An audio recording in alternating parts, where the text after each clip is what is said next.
Politics.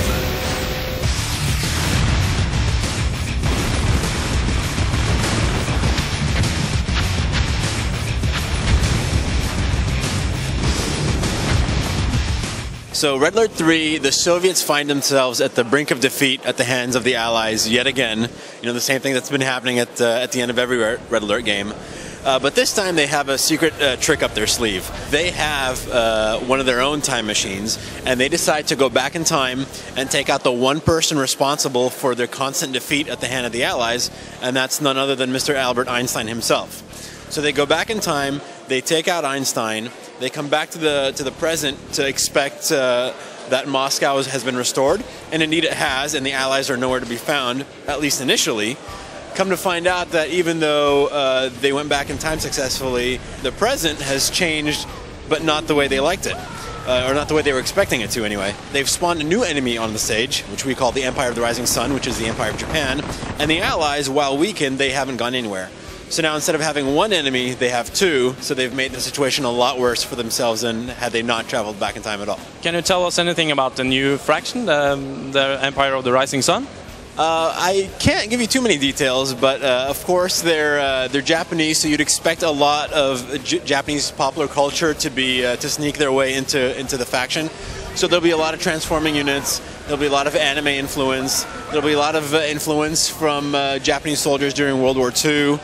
And they're a very, very fun faction to play with. They're probably a little bit harder to play with given their transformable nature than either the Allies or the Soviets, but we think players will really latch onto a lot of the Japanese units.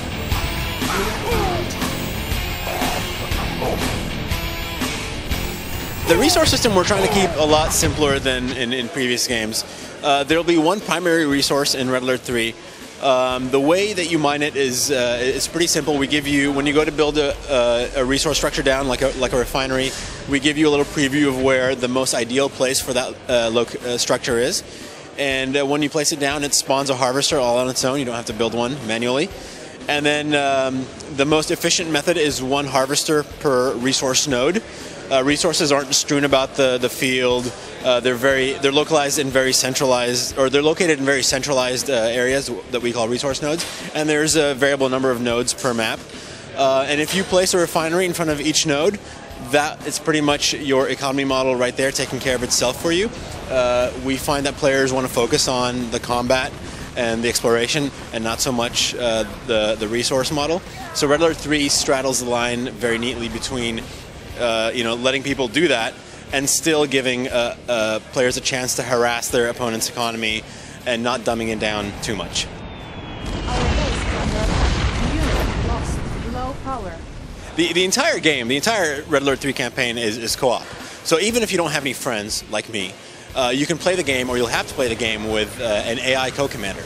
And each faction has up to 3 co-commanders that they can choose from. And each commander, of course, has their own strengths and weaknesses and prefers different kind of units and structures. And the commanders that you fight with in one campaign, that are your buddies, they'll end up being your mortal enemies when you switch campaigns later on. So it's kind of like a fighting game in that sense, where Guile is your buddy in one map, and he's your guy that you're fighting against in another. As you're playing the campaign, if at any point your friend comes online and you're sick of playing with a AI commander, you can very easily just drop in your buddy in the next mission. He'll take over the role of that co-commander, and you can play the entire game that way. Red Alert 3 is a game where we're trying to finally do Navy right. And a lot of RTS games have done Navy. Even some of the earlier Red Alert games had pretty robust Navy, but it still felt a little bit ancillary to the gameplay, which was focused mostly on land. With Red Alert 3, we're allowing you to build your base on the water. There are resources on the water, out in the oceans. So really, to play Red Alert 3 well, you have to be a master of the ocean as well as the land. There are a lot of amphibious units, a lot of ships, and you put it all together and you get a whole new depth of strategy. The differences between Red Alert games and CNC games are pretty vast, and especially between this one, RE3, and our last game, Command & Conquer 3.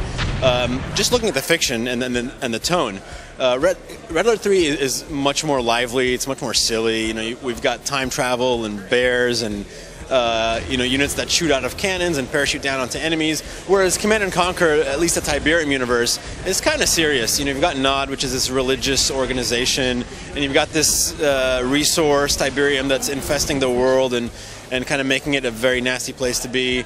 And even the units themselves, the unit designs, are lean much heavily towards sci-fi and serious sci-fi than Red Alert. So Red Alert is bright, colorful game, very fun.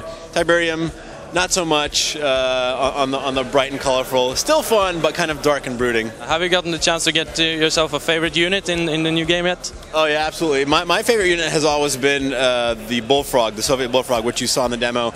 It's very reminiscent of the Soviet flak track from Red Alert 2.